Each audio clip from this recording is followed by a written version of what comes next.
Fala galera, sejam bem-vindos ao Arquitetando Vidas. Esse é um podcast para falar de autodesenvolvimento e hoje com um tema incrível. É o tema, talvez o tema que mais chama atenção nas minhas palestras: temperamentos. Rudolf Steiner, que é o fundador da antroposofia, traz os temperamentos como uma tendência de humor da individualidade de cada ser, da intimidade de cada ser humano. E é nessa pegada sobre temperamentos que a gente fala sobre colérico, melancólico, fleumático, sanguíneo, a gente vai conduzir uma conversa, um bate-papo, uma pessoa que trabalha muito em cima disso dentro do processo dela, tanto no mundo corporativo como no mundo individual. Bom, hoje eu vou estar aqui com a aluna, menina, formada em comunicação social, né, com especialização em sustentabilidade, desenvolvimento de times, coach executivos e aconselhamento biográfico. Ela atuou durante 16 anos no mundo corporativo, em grandes empresas como Natura, Nike, e hoje, aliás, desde 2016, está atuando com desenvolvimento humano e organizacional. Luna, queria agradecer você primeiramente. Ela é, além de tudo, uma colega de formação do aconselhamento biográfico, uma pessoa que tem uma capacidade brilhante de conduzir grupos e fazer um trabalho incrível, e é por isso que ela está aqui e eu convidei ela. Eu queria que você falasse um pouquinho dessa sua jornada para a gente poder começar no mundo corporativo e todo esse caminho para a gente poder adentrar aí nos temperamentos. Seja bem-vinda. Obrigada, Paulo. É um prazer estar aqui com você, um desafio também, mas é isso importante, né? Acho que a gente aprende que com os desafios a gente dá passos no nosso autodesenvolvimento e na nossa missão aqui. Bom, eu trabalhei, como você disse, no universo organizacional com marketing e inovação muito tempo, criando marcas, produtos, categorias. E nesse percurso eu desenvolvi essa habilidade de trabalhar com pessoas, eu me apaixonei por desenvolver pessoas, times, e foi aí que eu me dei o clique, o insight, fui fazendo a transição, ainda ao longo da jornada corporativa. Em 2016 eu comecei a trabalhar como autônoma, focada em desenvolvimento de pessoas dentro das organizações. E é isso que eu faço hoje, né? Então, você trouxe esse tema, temperamentos, que realmente ele é um tema que interessa muitas pessoas, as pessoas se identificam muito dentro dos processos de desenvolvimento que eu conduzo dentro das empresas. Sempre é um tema que salta aos olhos, porque traz conhecimento, né? A gente se percebe de um outro lugar. E porque ele é um arquétipo, né? Temperamentos, assim, eu não sei quem conhece a origem dessa palavra arquétipo, né? Mas vem de arque, que é muito antigo, e tipo, né? Então, de identificação. Então, é algo que cabe, né? E que as pessoas conseguem olhar e enxergar e entender de uma forma arquetípica, né? E os temperamentos é também um arquétipo. Então, já desde muito tempo, acho que há 400 anos antes de Cristo, já Heráclito e depois Aristóteles já falavam de temperamentos como tempero, né, dos seres humanos. Então, como eles podem assim ter vários tipos diferentes e como eles são temperados na sua personalidade. E é isso que a gente fala nos nossos trabalhos também. A gente traz esse ângulo, essa luz para que as pessoas tenham esse conhecimento. E é muito legal isso, né, Luna? Porque eu percebo isso muito na palestra. Quando eu entro no tema temperamentos, é um lugar onde as pessoas ficam encantadas, elas se conectam, elas começam a rir, porque é uma identificação mesmo desse arquétipo de quem eu sou, de como eu me coloco no mundo e como eu me apresento no mundo, né? Essa relação entre o que impulsa na nossa alma e aquilo que a gente representa através desses arquetipos. A gente vai falar sobre temperamentos, mas eu queria que você pudesse falar, a Luna também, além disso, obviamente, na minha palestra eu trago de uma maneira bem rasa os temperamentos, porque não tenho tempo de me aprofundar e tudo mais. E eu sempre, quando eu tô com ela lá em Florianópolis, às vezes eu falo, me fala um pouco mais de temperamento, porque você atua no mundo organizacional e isso é bem bacana. E como faz sentido o temperamento dentro dos processos do mundo corporativo. E eu acho que é por esse caminho que eu queria começar com você, de você poder dizer para mim como isso atende vocês dentro dos processos no mundo organizacional, assim. Como vocês atuam com o temperamento dentro do mundo organizacional. Não, bacana. Inclusive, eu me lembrei aqui que eu estou trabalhando com um cliente bem importante num programa de desenvolvimento de quase 900 líderes. Né? Um grupo do universo do varejo, né? Bem focado em esportes. E lá... por mais que a gente esteja trabalhando o desenvolvimento dos líderes em vários layers, vamos dizer assim, né? O olhar para o indivíduo, depois o olhar para o grupo, eu no grupo e eu como lidero o grupo e o grupo como interage comigo, e depois eu na organização, que impacto eu tenho, como eu enxergo as organizações, né? E que fase que elas estão, como eu entendo ali a dinâmica das forças dentro das organizações, capital, poder e a cultura, né? E, bom... nisso tudo entra os temperamentos, né? E aí é muito legal, porque eu fiz essa pergunta recentemente para a gerente de RH que me contratou e que colocou esse programa de pé dentro da organização. E falei, puxa, que diferença que faz, né, isso para vocês? E ela falou, Luna, é muito rico, porque... primeiro assim, ela trouxe assim, ela pessoalmente acredita muito que o autodesenvolvimento, o autoconhecimento vai promover, né, o desenvolvimento dos líderes e de times melhores, né?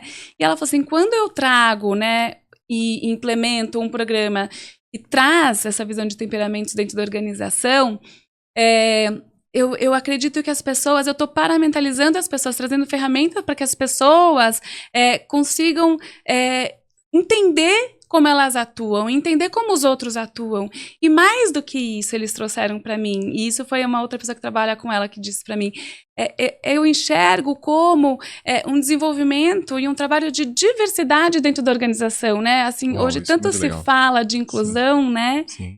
E aí entender que existem tipos diferentes, né? Não é de personalidade mesmo, é uma herança genética, temperamentos, a gente já vai entrar um pouquinho aí na parte mais conceitual antroposófica dos temperamentos, mas assim, mais do que essa herança genética que a gente tem, a gente entende que são tipos diferentes e que eu tenho uma tendência a atuar com o tipo com o qual eu tenho afinidade, né? Então, assim, eu como líder numa organização, ou dentro de uma equipe, ou dentro de uma empresa, ou num empreendimento, né? Até na família, na vida social em geral, né? Eu tenho uma tendência a escolher... estar perto de pessoas com quem eu tenho maior afinidade, que pensam como eu, que agem e reagem como eu, né, em relação às coisas, em relação ao mundo. E o que acontece? Acaba que eu excluo ou eu não interajo e não me desenvolvo com os outros perfis. Dentro do universo organizacional, qual que é a diferença, né?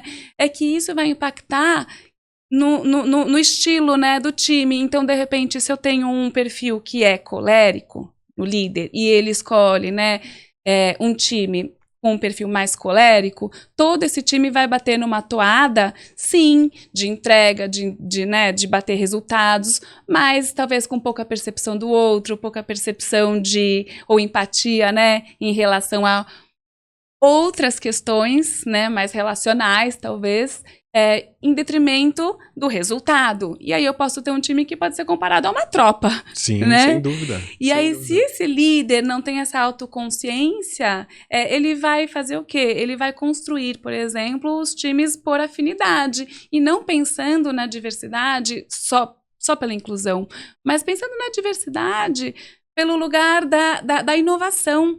Né? Porque se eu estou num caminho de autodesenvolvimento e quero ser melhor, né? Estou buscando uma autoconsciência para não ser um colérico inconsciente, né? Eu preciso me desenvolver. Como eu vou me desenvolver? Com os outros tipos, né? E se eu estou querendo resultados inovadores, se eu quero respostas diferentes, eu preciso trazer pessoas que tenham outros olhares, que tenham outras formas de trabalhar. E aí que entra toda a riqueza dos temperamentos. E aí a gente começa a fazer esse tempero de fato do organizacional ou do familiar, enfim. Mas isso é muito legal porque eu falo um pouco de que os temperamentos é uma chave de conexão, é uma chave que abre uma porta onde você pode se conectar. Eu, como um bom colérico, né, sanguíneo, eu tenho muita dificuldade com a melancolia. E entender a melancolia com a dor e tudo, a gente vai falar disso um pouco lá na frente, mas isso foi uma grande conquista para mim, assim. E aí é entender e acordar em nós essa consciência do que é. Então, você trazendo isso para o organizacional, como a diretora de RH falou aí, que te contratou, eu acho isso muito válido, mas é quase que como na pedagogia Waldorf. Aliás, esqueci de falar isso, a aluna também é uma ex-aluna Waldorf, que é um presente, né?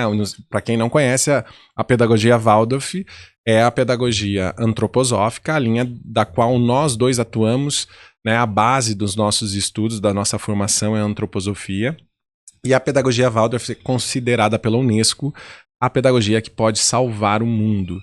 E as professoras Waldorfs atuam com essas crianças desde pequeno também com essa composição do tempero, porque a gente vai falar disso também, mas os temperamentos surgem lá para a criança a partir dos 7 anos de idade, no segundo setênio, mas esse tempero já é conduzido numa pedagogia. E eu vejo a sua habilidade com esses temperos e esse despertar da consciência com temperamentos. Eu fiquei encantado lá em Florianópolis quando você compartilhou comigo o seu conhecimento. E aí eu disse, pô, ela domina o negócio, né? Como aluna Waldorf, como coach executiva, como aconselhadora biográfica agora, e atuando nesse campo organizacional, ela tem uma profundidade muito grande. E eu queria que você falasse um pouco, né, que você já trouxe de início, mas assim, dessa importância mesmo de por que a gente deve ter esse entendimento, né? O que a gente deve acordar a nossa consciência em relação aos temperamentos? No que ele pode beneficiar, não só no organizacional, mas familiar, enfim, em todo o campo, né, da vida humana. Sim, essa é importante, porque no fim das contas, os temperamentos, como disse Steiner, né, eles são uma herança genética, né? Eles nascem aí nesse segundo setênio, entre 7 e 14 anos, mas assim, mais preponderante, a partir dos 9 anos é que a gente consegue começar a identificar nessas crianças e nesses pré-adolescentes, né, na fase da puberdade, vamos dizer assim, os temperamentos se manifestando, porque eles são parte dessa fase do desenvolvimento do nosso corpo etérico, né? E ainda é uma determinação genética. E aí o que acontece é que eles são uma reação instintiva do indivíduo ao mundo, né? São formas de reagir aos estímulos que a gente tem no mundo. Então, é algo como se fosse automático, né? Então, a gente não é consciente disso. Assim como a gente tem um processo digestivo que é inconsciente, ele vai acontecer, a gente respira de uma forma automática, né? Os temperamentos, eles também vêm de forma automática, né? E aí, o que difere é como cada indivíduo vai reagir aos estímulos do mundo, né? E aí pode ser desses 4 tipos diferentes, né? O melancólico, o fleumático, o colérico e o sanguíneo. Sim, vamos falar disso, Luna. Vamos falar dos tipos de temperamentos, né? Eu falo porque depois que vocês escutarem um pouco disso, vocês vão nesse momento em que ela vai falar um pouquinho de cada um, vocês tentarem acompanhar e tentar identificar isso em vocês, porque às vezes a gente fica. E na palestra, quando eu faço isso, as pessoas realmente acordam, começam a dar risada, falam, eu sou isso, não, eu sou aquilo, o fulano é esse, tal. E realmente é uma condição anímica, né, que vem do impulso determinado já pra gente, e a gente não tem como alterar isso, né? Então ela já tem 2 pré-estabelecidos, e na verdade nós temos 4, e eu queria que você falasse um pouquinho desses 4 para depois a gente caminhar com esse assunto. Sim, vamos falar dos 4, mas assim, é só para então concluir o que a gente estava só fechando na pergunta anterior, por que é importante, né? Então, como eles atuam de uma forma automática e inconsciente, o que acontece é que a gente reage ao mundo sem perceber como a gente está reagindo, né? Então, o colérico, né, a gente já vai entrar então nas qualidades, né, dos temperamentos. Ele vai reagir de uma forma mais energética a tudo que acontece.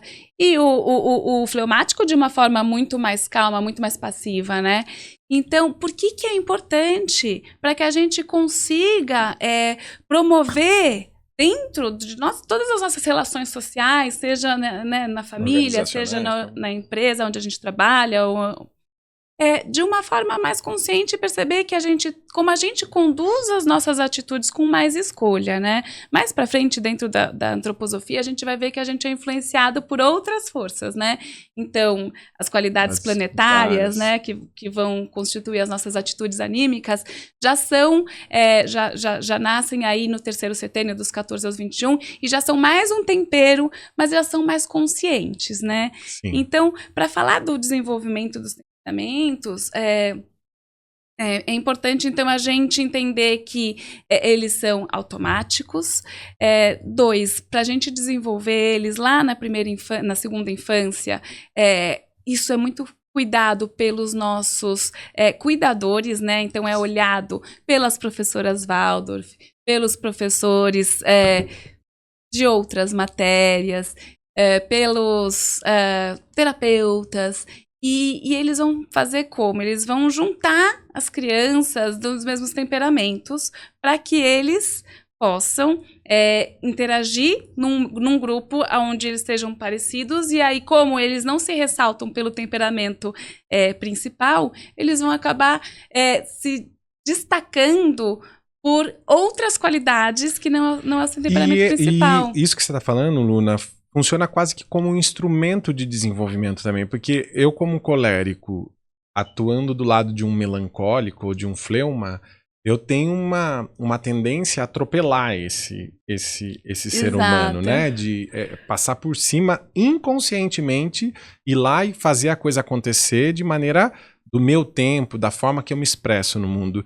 Então, entender que esse movimento entre esses temperamentos torna-se um instrumento de desenvolvimento, de autoconhecimento, isso é magnífico, isso é divino, eu acho que é isso que encanta na antroposofia, quando a gente começa a estudar um pouco de temperamentos. Então, esse olhar, eu acho que é genuinamente muito bonito. Assim, não, né? Isso que você está trazendo eu acho que é a resposta, né, para a tua pergunta. É por isso que é importante olhar e cuidar, porque de repente você, sem perceber, está atropelando um outro que tem um tipo diferente do seu, né? Ou você está deixando de cuidar de coisas importantes porque o outro não está te dando o espaço e você passivamente entra num lugar devido ao seu temperamento, né? Então, tá aí um pouco da resposta. E vale lembrar que a antroposofia, ela tem um campo muito vasto, gente. Para quem não conhece, antroposofia vem da antropo, né? Zofia, que é a sabedoria do homem, e é um conhecimento que a gente conhece como a ciência espiritual. Então, não tem não é uma filosofia dogmática, nem religiosa, nem nada disso. É realmente um processo de autoconhecimento, um processo de aprofundamento no ser humano e na história da humanidade, né? Então, por isso que, quando a Luna traz, que estava lá atrás, 400 anos antes de Cristo, que Aristóteles estava falando disso. Então, é uma condução de um conhecimento da humanidade linkada e não descartando jamais o que a ciência conquistou dentro disso. Então é ciência somada a espírito, mas espiritualidade de uma maneira totalmente diferente do que a gente conduz. Espiritualidade da forma como você age com outro ser humano, espiritualidade da forma como você conduz a tua vida, aquilo que você come, aquilo que você bebe, aquilo como você lida numa empresa, como você lida com o poder, com o sexo, com o dinheiro, isso tudo está conectado de alguma maneira. E, obviamente, dentro desse macrocosmo, o temperamento, ele é um ponto da qual a gente pode sugar ali um conhecimento e uma entrada muito profunda naquela alma, naquela individualidade. E isso que transforma e isso que encanta, né? De fato. Mas, Luna, eu queria que você falasse um pouquinho das diferenças entre colérico, começando pelo colérico, passando pelo sanguíneo, indo para o fleumático, para o melancólico, e também trazendo um pouquinho de exemplo no mundo corporativo, porque eu sempre falo nas minhas palestras da individualidade. Eu sempre dou exemplo, às vezes, da minha ex-mulher que era colérica, bastante colérica, eu ficava um pouco no campo do sanguíneo, e esses embates e esses conflitos que vêm dessas duas estruturas diferentes de ser humano, né? Assim como é no organizacional. Então, por isso que eu queria que você falasse um pouquinho de cada qualidade e os detalhes de cada ser humano dentro de uma equipe, dentro do processo organizacional. Vamos lá. Bom, até tem uma colinha aqui, qualquer coisa eu vou resgatando aqui umas coisas que eu esqueci. Mas é super bacana, então, entender como o ponto de partida que não existe no lugar temperamento melhor ou pior do que o outro. Isso, né? Isso é maravilhoso. E segunda coisa, a grande verdade é que a gente tem de todos. Os 4 temperamentos fazem parte da gente. O que acontece é que a gente normalmente tem talvez 2 preponderantes, mas assim, principalmente um preponderante, né? E muitas vezes a gente fica na dúvida, puxa, mas será então que eu sou sanguínea ou colérica? Porque eu me identifico com os 2. E aí a gente pode observar qual nos falta, né? Ou qual deles a gente tem menos, né, características. E talvez isso indique o nosso preponderante. Então, a falta também da manifestação das características de um temperamento também indica qual é o teu temperamento principal, né? E como é que a gente pode identificar qual é o nosso temperamento, né? Observando como a gente reage às coisas, né? Porque conforme a gente vai amadurecendo e a gente vai se autoeducando, né? Sim, se autoconhecendo, a gente vai tendo a capacidade, né? Cada vez mais consciente de fazer escolhas. E a gente escolhe como agir. A gente consegue, assim, muitas vezes ponderar e escolher a nossa atitude, né? E isso faz parte do amadurecimento do ser humano. Para a gente identificar o que é o nosso temperamento, a gente tem que prestar atenção naquilo que a gente faz de forma automática. Então, muitas vezes, sob pressão, muitas vezes numa situação de estresse, né? Então, quando a gente vai para o universo do trabalho, principalmente, né? Quando a gente está sob pressão, quando a gente está com um prazo muito curto, quando a gente está com o nosso chefe no nosso cangote, né? Ou quando a gente está correndo algum risco, normalmente a gente tende a ir para esse lugar inconsciente que vai gerar as reações automáticas relativas ao temperamento. Isso que você está falando é quase que um domínio do temperamento da forma da reação com aquela ação que está chegando. É que sob estresse, quando a gente está, né, com alto nível de cortisol no corpo, né? E aí a gente precisa reagir rápido, a gente vai para o nosso automático, né? Então, quando eu falo, a gente vai começar a entrar na descrição dos temperamentos, então muitas vezes as pessoas vão ficar na dúvida, mas eu sou isso ou sou aquilo? Eu também sou isso. Sim, porque a gente desenvolve esse domínio, e você está trazendo, né? Então, essa escolha, que são outras qualidades que a gente vai ao longo da vida também adquirindo, né? Na antroposofia a gente estuda. Mas, assim, falando de temperamentos, para a gente identificar qual é o nosso, a gente tem que entender, então, qual que é a nossa reação mais automática, mais basal, né? Então, vamos começar pelo colérico. Legal, isso. Né? Colérico, eu sou colérico. Você é colérica? Eu sou sanguínea.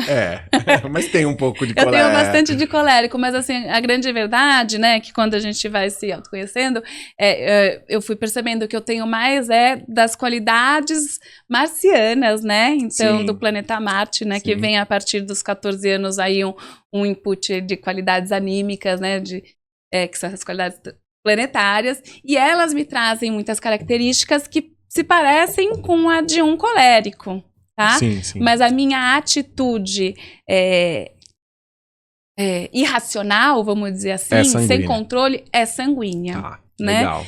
Então, Bom, o que é o colérico? O colérico é aquele indivíduo, né? E se a gente for pensar naquela criança que ali está na puberdade, e está super conectada com o querer, né? O que o querer faz? O querer, ele movimenta para ação, né?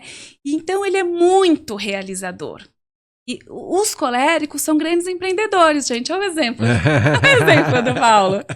Coléricos são empreendedores por natureza, né? Então, os grandes... Se você for analisar grandes empreendedores da história, né, são coléricos, porque eles correm risco, eles amam desafio, né? Então, assim, você dá um desafio, ele assim, é para mim, né? E aí o que acontece, ele é super orientado para o resultado, para a entrega, né? E para se superar. E com isso, gente, ele não tem nem tempo, nem olhar para perceber o que está acontecendo no caminho, sentimentos envolvidos, ou ritmo das outras pessoas. Então, ele acaba que pode passar por cima. Eu falo que vira um trator, cara. Um trator, porque vai passando por cima sem perceber. E não é de propósito, não é porque ele não gosta das pessoas ou não se preocupa com o time. Isso. É porque ele está focado ali, ó, lá no futuro. Lá no resultado, ele, né, é da ação. A ação, ela tá no futuro. O que acontece? Tendem a ser pessoas mais inquietas, mais ansiosas, porque quem tá no futuro, quem tá na ação, costuma, né, não estar no presente, não estar pleno aqui agora, né? Sim, ele já tá lá. Dúvida. E que mais? Eles costumam ficar nervosos se são contrariados, né? Se você... É isso aí. Tá se identificando, Paulo? Não tem jeito, é o jeito, né? Não é determinado, então é Exato, eles não têm medo de entrar em embate, muitas vezes eles se exaltam. É comum numa reunião, assim, aumentar tom de voz, se alguém, né, contrapõe o seu ponto de vista, etc. Tal. Eles não têm muita paciência para esperar os outros fazerem, eles mesmos fazem, costumam querer fazer do seu jeito porque já sabem que resultado que vai dar, já chega mais rápido. Então, assim... São confiantes, né? Confiam na própria ação mesmo, né? Não, eles têm um... super confiantes. Tanto é que eu acho que a extremidade dele, o mal de um colérico, vai para arrogância, para prepotência. Não sei, isso, o lado... até pro autoritarismo, se tá num lugar de muito baixa consciência, né? Mas eles não têm dúvida de onde tem que ir, né? E aí, é bom ter isso dentro de uma empresa, dentro de uma organização. Claro, leva essa equipe, né? É maravilhoso, Claro. porque eles puxam a régua, eles sobem puxam. o nível, né? Exato. E se a gente for analisar, e como eu faço muito esse tipo de treinamento dentro das organizações, o que eu mais vejo são coléricos dentro da alta liderança das organizações. Não é porque eles são melhores gestores, mas é porque eles têm esse perfil muito empreendedor, muito focado, né, na entrega, no resultado. E assim, muito recente, né, esse olhar dentro das organizações de cuidar do todo para chegar no resultado. Sem dúvida. Né? Muito recente, né? Mas a gente sempre Mas tá ganhando um espaço também, né? Cada vez maior. Cada vez maior. De que, assim, não é só o como, né? Não é só o resultado que eu alcanço, mas o como eu alcanço esse resultado. Cada vez mais a gente tem visto as empresas, as organizações, instituições de vários tipos valorizando essas qualidades que eles chamam de mais humanas, humanizando, né? Sim. A gestão, a liderança, né? Mas, enfim, ele não olha pro problema, pro obstáculo, ele olha lá na frente, ele mira no futuro, e ele passa por cima de qualquer coisa para chegar lá. Né? Eu falo na palestra, quando eu falo do colérico, né?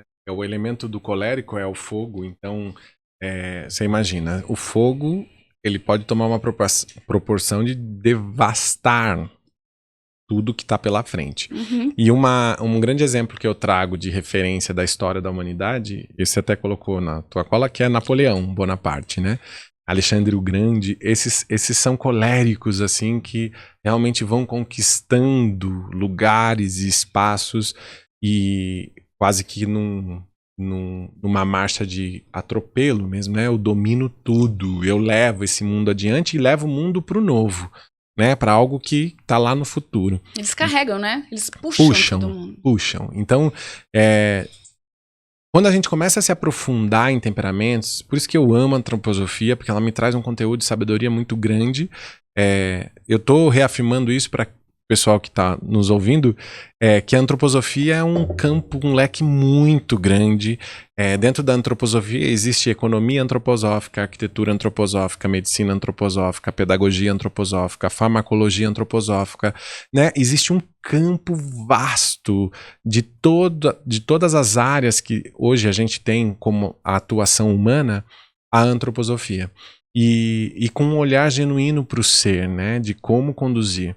Então, quem está ouvindo sobre os temperamentos, esse realmente é um passo muito importante quando a gente acorda e desperta essa consciência para que a gente possa...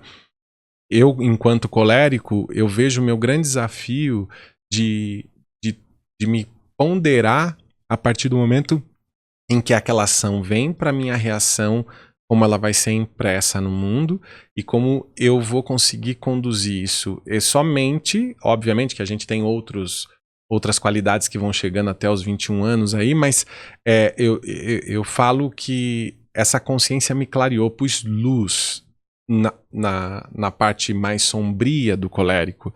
E quando a gente põe luz, fica mais fácil de a gente chegar. Eu sou esse ser humano, sou colérico, sou um cara que se deixar, vou atropelar, sou um cara que se deixar, a arrogância toma conta, né? Então eu acabo ponderando mais, respirando mais. Eu tava vindo pra cá e uma pessoa do nosso grupo lá de Florianópolis me mandou uma mensagem, e aí eu respondi no particular pra ela, mas assim, a minha ação para a resposta seria uma ação muito... E aí eu ponderei para responder e ela me deu um feedback, mas eu só te trato assim porque você me trata assim, né, com carinho, com atenção. Eu falo, mas é um exercício para mim estar nesse lugar, entendeu? Não ser tão objetivo. Então... a gente já pode dizer que você está desenvolvendo algumas qualidades venusianas. Claro, trazendo um pouco de amor pro espaço. Mas é isso, mas só é possível porque você está atento. Sim. Né? Porque você Acordado. despertou, né, seu olhar para isso e a sua vontade de querer evoluir, de se desenvolver. Sem Senão dúvida. a gente fica nesse automático, sem perceber. E aí julgando o outro, né? Porque qual que é o risco do colérico dentro desse universo aí do trabalho? Além de atropelar as pessoas, né? Além de se tornar um trator, é ele também acumular muitas tarefas para si. Porque ele garante o resultado, né? E ele gosta de desafios. E aí, de repente, ele vai se... vamos dizer assim, sabotar, porque é impossível alguém dar conta de tudo e dar conta de tudo que o time tem que fazer, né? Então, muitas vezes também um burnout pode ser desse lugar, né? Sem dúvida, né? E então, assim, tem esse risco dele pegar coisa demais e se sobrecarregar, né? E se perder nisso, né, se Luna? perder Porque nisso. se perde, acaba se perdendo quando não tem essa consciência. E na questão da equipe, você trouxe como um realizador. Isso é muito bom, porque também, quando a gente fala de temperamentos, e eu dou esse exemplo, eu sempre dou um exemplo positivo do temperamento e um exemplo negativo na palestra, que é muito rápido. Mas as pessoas ficam apegadas, às vezes, num ponto mais negativo ou num ponto positivo. Há uma polaridade aí, como tudo na vida, tudo, né? Então, a gente precisa achar um ponto de equilíbrio. Para ter esse ponto de equilíbrio, eu sempre falo de um olhar mais genuíno, que é pôr essa luz e ter um olhar mais elevado, vamos dizer assim, mais superior. Trazer para isso eu superior. E o sanguíneo, Luna? Me fala aí do sanguíneo. Sanguíneo, ele é aquele tipo sociável, leve, comunicativo, muito intuitivo, conecta pontos. Legal. Ele é também aquele que, tipo, lê a orelha do livro e já dá palestra sobre o tema, sabe? Esse é o sanguíneo. Esse é o sanguíneo. Coisa boa. Só que o que acontece, né? Então, como ele tem toda essa coisa sociável e relacional, ele é muito comunicativo, expansivo, ele circula muito bem, né? E ele se adapta muito bem, ele é muito flexível, mas tem um risco de também ficar numa superficialidade, né? Entendi. E de se distrair, porque como a gente diz que ele é altamente excitável com o mundo, com todos os estímulos do mundo. Então ele se apaixona pelos projetos, isso é incrível, porque assim como ele se apaixona, ele faz com que os outros se apaixonem, ele inspira, né? Só que ao mesmo tempo, eu tô apaixonada hoje por 3 projetos e amanhã eu conheço mais 3 e de repente eu não dou mais tanta atenção para esses outros aqui. E tem esse risco de eu não conseguir finalizar tudo que eu começo, né? E de eu acabar não conseguindo me comprometer, né, com tudo com que eu me apaixono, vamos dizer assim. Mas ele é uma pessoa muito criativa, ele é uma pessoa muito boa de ter em times, porque é uma pessoa que movimenta, que traz novas soluções, que conecta, de repente conecta com outras áreas, né? Então, se a gente já tem aqui o sanguíneo e o colérico para olhar dentro de um time, dentro dos times, né? Eu posso estar numa situação dentro da minha organização, onde esse time está precisando de uma liderança colérica. Talvez para colocar no trilho, no rumo, para voltar a entregar resultado, né? Sim. Mas eu posso estar num momento onde o time super entrega e precisa de mais leveza, ou precisa inovar mais. E aí, de repente, uma liderança mais sanguínea vai ser importante nesse momento. De repente, é uma área que entrega muito por si só, mas assim, não colabora com as outras, porque o colérico tem um pouco disso, né? Então, assim, o sanguíneo é a pessoa que vai conectar com as outras áreas, é a pessoa que vai inovar, porque vai conseguir enxergar outras coisas que estão acontecendo. Muito legal, né? Isso é demais. Como uma boa sanguínea, não tem como, né? Mas qual que é o risco, Paulo? O risco do quê? Do sim. sanguíneo. Tem uma dificuldade muito grande é isso que você falou, de concretizar, né? Isso, e também de profundidade das coisas, sim, né? Sim. Então, assim, muitas vezes ele se perde, ele tem que fazer, né? Então, de repente, você como um líder de um sanguíneo, pode cuidar para talvez não dar projetos tão longo prazo, porque você sabe que ele vai se distrair no caminho. Depois ele vai voltar para você, para te dar status do projeto, você vai perguntar, como é que tá aquele projeto para daqui a 6 meses? Ele vai te convencer que não tem que mais fazer esse projeto, porque o foco é o que ele tá fazendo agora, que é muito mais importante, ele vai conseguir te convencer, né? Então, assim, importante você, assim, trabalhar com bastante follow-up quando as coisas são mais longo prazo, né? Ou também cuidar para que um ambiente seja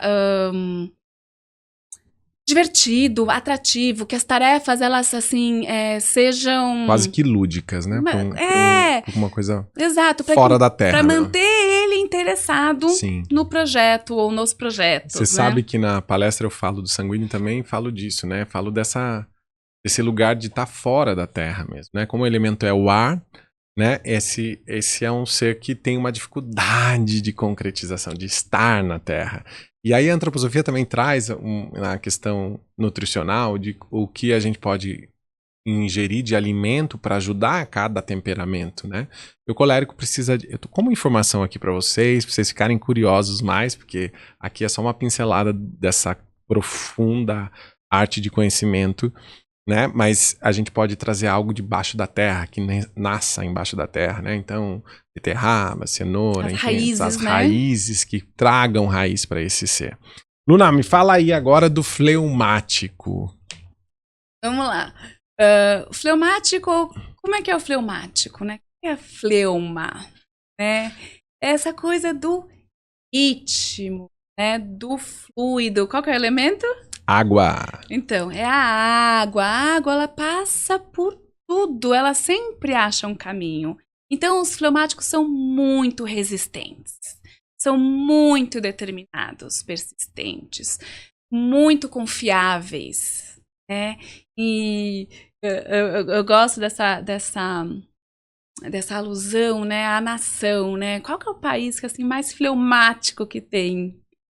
Ingleses, né? Inglaterra, né? Então agora o chá, eles têm, né? O ritmo, a rotina. Esse é o fleumático, né? Então, assim, eu brinco. O colérico, né? Tá caminhando e por um caminho ele tem que chegar lá e tem uma pedra no meio do caminho. O que ele faz? Passa e vai. Ele explode a pedra do caminho e chega no seu lugar, né? O sanguíneo tem a pedra no meio do caminho. Como ele faz? Cadê? Nem viu, já passou. Já foi. Já foi. O fleumático faz o quê quando vê a pedra no caminho?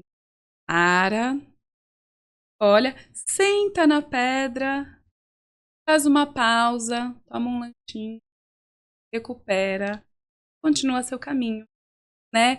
Então, o fleumático, eles são muito moderados, né? E eles são pessoas, assim, que são muito consistentes, né? Então, se um líder dá um projeto de curto prazo e de longo prazo para o fleumático, ele vai executar os dois de forma exemplar. Ele nunca vai deixar que o de longo prazo caia ou deixe de acontecer porque ele está atarefado com o de curto prazo, né?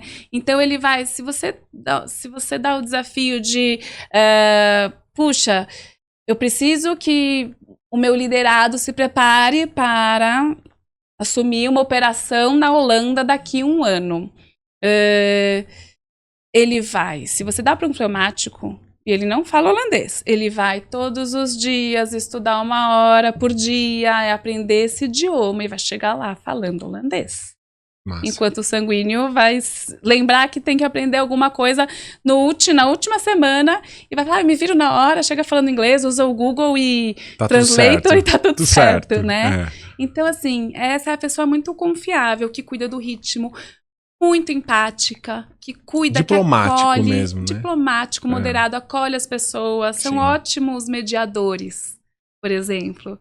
E qual é o mal deles, Luna? Assim, que a gente pode falar como uma sombra desses temperamentos. Bom, o fleumático, ele... Deixa eu ver aqui na minha colinha, tá bom? Então, o que eu tinha escrito aqui é que eles podem se tornar indolentes ou muito passivos, né? Por quê?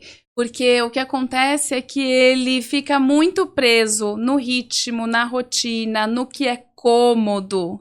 E muitas vezes reativos às mudanças, muitas vezes reativos à pressão. Então, assim... É quase que um comodismo aí, né? Não tem, que habita. É um comodismo, porque eu falo até um pouco do excesso, sabe? Às vezes dou exemplo, na palestra eu dou exemplo do excesso de peso, por exemplo, é uma característica do corpo físico do fleuma que tem uma facilidade de condensar isso. É quase ele como gosta água, de tudo, né? Que é confortável. Então fica nessa zona de conforto mesmo, né? Exato. Ele cria um ambiente confortável para as pessoas, mas também se sente quase que estagnado ali naquele lugar. Ele pode chegar nisso, não é que ele seja isso, mas é como nós dissemos, existe essa polaridade, né? E aí às vezes a gente vai para uma polarização. E aí isso começa a complicar, como tudo na vida. Mas calma aí, ainda falando dos fleumáticos, é muito legal que você trouxe, porque eu me lembrei da onde é que a gente encontra principalmente fleumáticos nas organizações, nas áreas que cuidam das pessoas. Então, assim, se você for falar onde é que estão os coléricos, tá na área que entrega o projeto. Aonde é que estão os sanguíneos? Principalmente nas áreas criativas de inovação.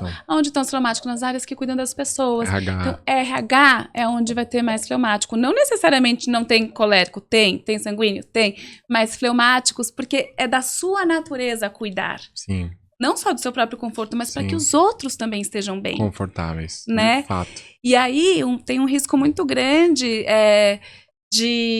da gente não entender o fleumático e atropelar, e apressar, não respeitar esse ritmo dele, né? É um ritmo mais lento, na verdade, para quem é um colérico, como um colérico também, ou um sanguíneo, né?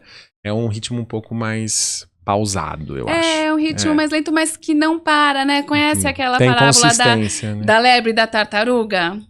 Fala aí. A lebre, que assim, os dois apostam corrida e a lebre, puxa, eu sou muito mais rápida que a tartaruga, vou parar aqui, vou dar uma descansadinha. Só que a tartaruga vai sem parar, né? E assim, devagar e sempre no seu ritmo.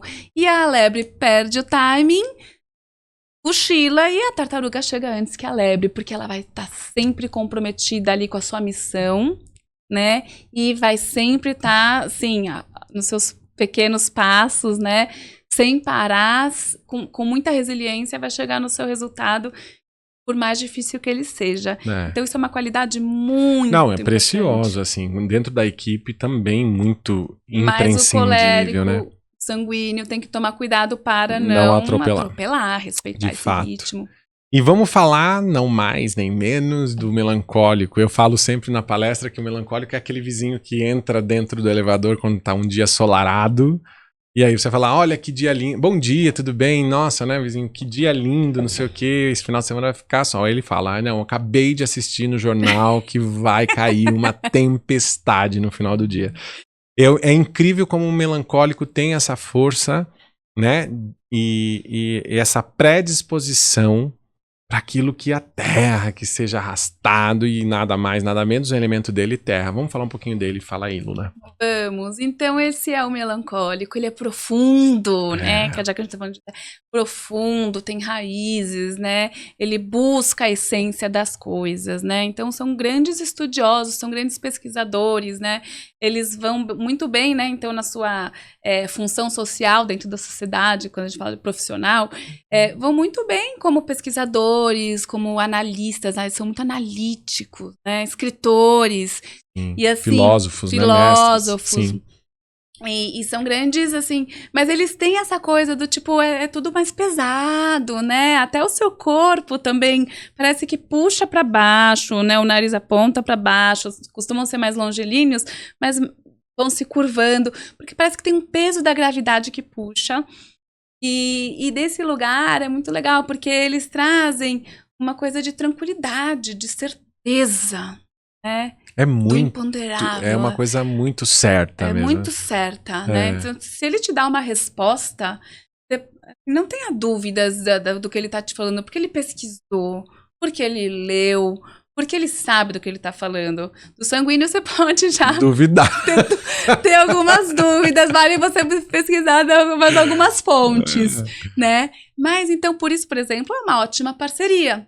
Se você pensa na equipe, é uma ótima parceria você ter sanguíneo e melancólico juntos, né? Para garantir, né, essas duas polaridades ali. Mas, enfim, o melancólico, ele também tem esse olhar que você trouxe, assim, do tipo, ó céu, ó terra, né? Ele vê aquela pedra no caminho que o colérico explodiu, ele fala assim, por que comigo? Por que apareceu uma pedra no meu caminho? Ele vai lamentar horrores. Vai. Mas ele é a pessoa que se sacrifica pela tarefa, pela missão. Então, o melancólico, eles são os grandes mártires, vamos dizer assim, né? Do nosso mundo, da humanidade, né? Então, grandes nomes, né? Grandes nomes. E assim, é bom ter isso na equipe? Maravilhoso. Então, as pessoas que vão trazer profundidade, vão trazer confiança nos dados, nas informações e nas relações, são super leais. Super, né? Então, assim, não vão trair, não vão romper, não vão descumprir um combinado, não vão prometer o que não é possível entregar. O colérico vai dizer que vai entregar tudo, porque mas ele não consiga, porque ele não dê conta de tudo que ele assume. Ele até quer, né? Ele até quer. Mas o melancólico não vai assumir se ele não puder entregar. Ele não vai te dar uma resposta se ele não tiver certeza. Muitas vezes, assim, ele precisa... Você, né, como líder de um melancólico, também precisa respeitar o tempo de tomada de decisão, né? O tempo de aprofundamento que ele precisa, né? Para lidar com uma demanda. Ele não vai lidar bem com mudanças, assim, sabe? Tão rápido. E o melancólico, a gente pode falar, pode falar desse lado mais sombrio dele, o lado mais pessimista, mais negativo. Eu sempre trago também, quando eu vou falar do melancólico, a situação dele se conectar com coisas, esse lado mais sombrio, de se conectar com coisas de... Então, uma série é uma série de serial killer. Gosta... que tem investigação, que tem que entender, isso, né? Ele tem essa profundidade, de fato, e também tem esse lado. Então, a gente fala que a gente pode chegar até uma área depressiva, tem uma predisposição para ser uma individualidade mais depressiva mesmo, assim. E nessa condução eu sempre falo, dos 4 temperamentos, o colérico tem uma forma de você se conectar com o colérico.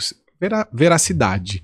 Eu acho que é uma chave que abre um caminho de conexão com o colérico.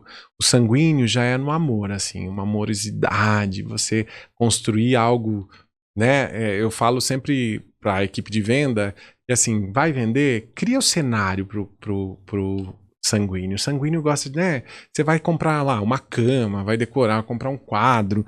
Você fala que esse quadro vai estar em cima da cama, junto com o seu marido, no quarto, e aí você imagina isso tudo. Cria um ambiente, porque ele gosta de ser envolvido, ele né? gosta de se envolver e de se apaixonar por aquilo. Já o fleuma, eu falo das possibilidades, né? Como ele tá num lugar tão confortável, é quase que ele senta e espera você dar caminhos. Ele observa todo mundo, é um observador também. Super observador. Né? Então, dá caminhos para ele, né? E possibilidades. Não mostra um quadro só para esse cliente, mostra 3, 4, porque ele vai querer opiniões sobre aquilo. E o melancólico é através da dor, eu falo sempre isso, sabe? Ele traz uma dor, ele tá ali mal, sofrendo, você fala, não, mas olha, conheço alguém que passou por isso, bem pior, e aí a coisa segue. Bom, eu acho que tem muita coisa para falar sobre temperamentos, mas a gente tem um tempo também, né? E a gente não consegue se aprofundar. Mas eu, primeiramente, queria agradecer imensamente, Luna, você por vir aqui, falar dos temperamentos, dar essa pincelada. Quero convidar vocês para seguir a Luna, né? Qual é o seu Instagram, Luna? Luna _M_Weil, W-E-Y-E-L. Eu vou. Bom, depois vai aparecer não tá aqui. Muito comercial, né, gente? Eu não tô tanto nesse mundo. Vou convidar vocês para me seguirem na rede. Eu sou Paulo E. Ruivo, né? E aí eu quero que vocês sigam, porque tem muito conteúdo lá. E eu falo um pouco disso também no Instagram. E convidar vocês a estarem aqui sempre com a gente, falando de autodesenvolvimento, autoconhecimento e todos os caminhos possíveis que possam expandir a consciência de vocês. É um convite diário. E para finalizar, eu queria fechar com um verso de Goethe, que é um filósofo que é a linhagem de que Rudolf Steiner traz, que é o fundador da antroposofia, e tem um verso dele que fala sobre coragem, que é algo que eu acredito muito e que move tudo isso, né? O ato de trazer consciência para conhecer temperamentos, qualidades, se autoconhecer, existe uma demanda de muita coragem. E esse verso fala mais ou menos assim: de todos os atos de iniciativa e de criação, existe uma verdade fundamental, cujo desconhecimento mata inúmeras ideias e planos esplêndidos. A de que no momento em que nos comprometemos definitivamente, a providência divina se move, trazendo ao nosso encontro toda sorte de incidentes, encontros e assistência material que nenhum homem sonharia que pudesse vir ao seu encontro. Coragem detém genialidade, poder e magia. Comecem agora.